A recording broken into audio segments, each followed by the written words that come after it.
Bonjour,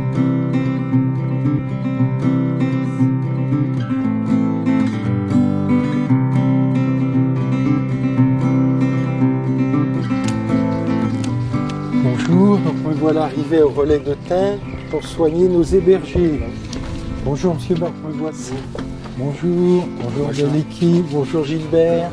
Bonjour. Donc là on est dans le centre d'hébergement géré par la Croix-Rouge où j'interviens.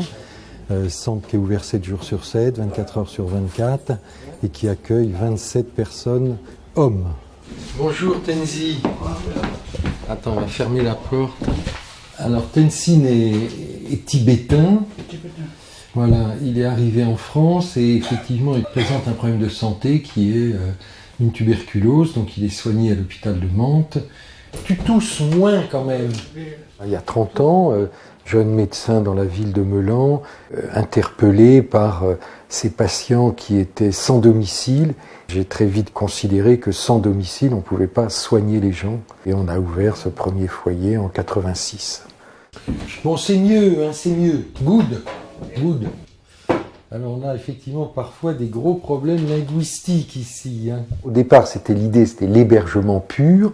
Très vite, on s'est rendu compte que c'était insuffisant et qu'il fallait travailler à une réflexion, je dirais, globale, c'est-à-dire à la fois médicale et sociale. Bon, comment ça va, monsieur Inefusma ? Doucement, mais le traitement que j'ai là, il est vraiment bien. Ça. Ben oui, il ne faut pas l'arrêter. Hein. Non. Donc monsieur a des problèmes psychiatriques. Hein. Ouais. Comment, t'entends toujours des voix ou pas ? J'entends, ils partent petit à petit, mais j'entends toujours quand même. Qu'est-ce qu'elles te disent, ces voix ? Ben, c'est calmé là. En 30 ans, on a évidemment vu évoluer la population. Il y a 30 ans, c'était ce qu'on appelait des clochards. Maintenant, on est évidemment avec des sans-papiers. Un centre d'hébergement d'urgence, c'est l'entonnoir, où là, on récupère tous les dysfonctionnements des personnes, parce qu'effectivement, la responsabilité des personnes, elle est aussi engagée. Et puis, le dysfonctionnement des structures qui dysfonctionnent parce qu'on a perdu son sens. Hein. Cette société d'exclusion permanente. Ça va peut-être vous choquer ce que je dis, mais le nazisme a commencé par exclure des handicapés, puis après ça s'est fini par des êtres humains, point barre. Hein.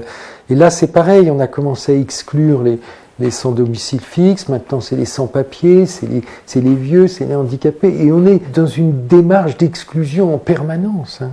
Combien d'années t'es resté dans la rue ?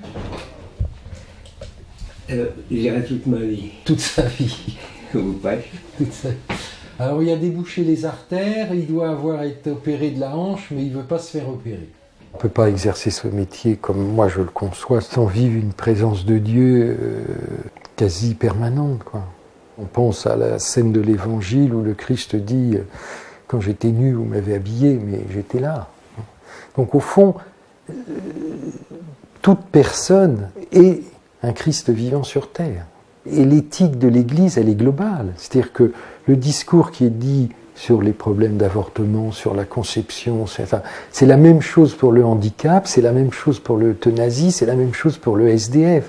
C'est-à-dire que c'est une créature de Dieu qui, quelle que soit la nature, ou qu'on soit sans papier ou avec papier, vous imaginez quand on va arriver à la résurrection, Saint-Pierre, vous êtes sans papier dehors. Allez, au revoir. Je l'ai pas vu lui ce matin. Hein. Oh, il est tout beau.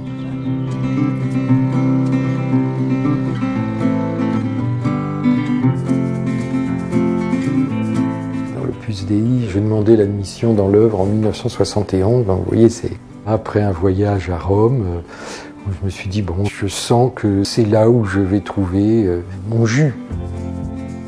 C'est comme un caténaire, c'est-à-dire que le TGV ou la locomotive électrique, elle peut pas avancer s'il n'y a pas cette espèce de truc qui tombe en panne de temps en temps et qui fout le train en carafe pendant des heures. C'est ça, c'est de se dire au fond, voilà, il y a Dieu, il y a moi, et il faut un caténaire. Voilà. Et pour moi, ce caténaire, c'était ça.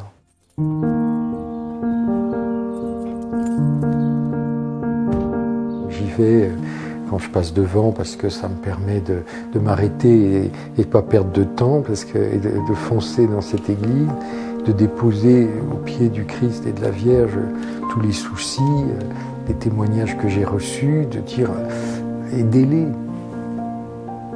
Alors la corbeille, elle déborde.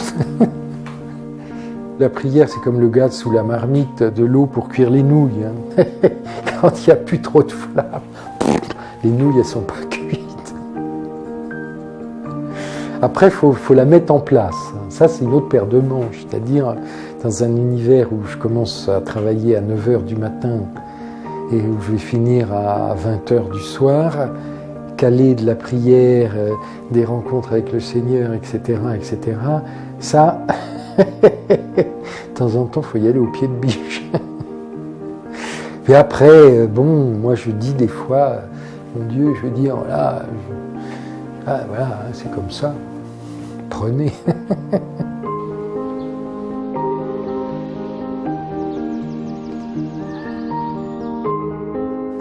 Saint José Maria, Jean-Paul II a dit, c'est le saint de la vie ordinaire. Dans la vie de tous les jours, ma vie de médecin, elle est comparable à tout ce que font les autres médecins. C'est soigner des gens. Et en même temps, je me dis qu'il faut leur transmettre cette joie, cette espérance, et puis le respect de la personne, qui est un combat de tous les jours, hein, parce qu'on a nos faiblesses, nos fatigues. Il y a une phrase de José Maria qui dit « Omnia in bonum », c'est-à-dire tout est dans le bien, quoi. C'est-à-dire qu'au fond, une espérance, je dirais au-delà parfois de la raison. Là, dans ceux qu'on a salués, il y en a un qui va partir en cure de désintoxication. J'ai peu d'espoir que ça marche. Mais on y croit. On y croit non pas parce que intellectuellement, médicalement, etc., tous les clignotants sont au vert. Non, les clignotants ne sont pas au vert, mais on y croit parce que fondamentalement, il ne faut jamais désespérer de l'homme. Dieu ne désespère jamais de nous, alors pourquoi nous on désespérerait ?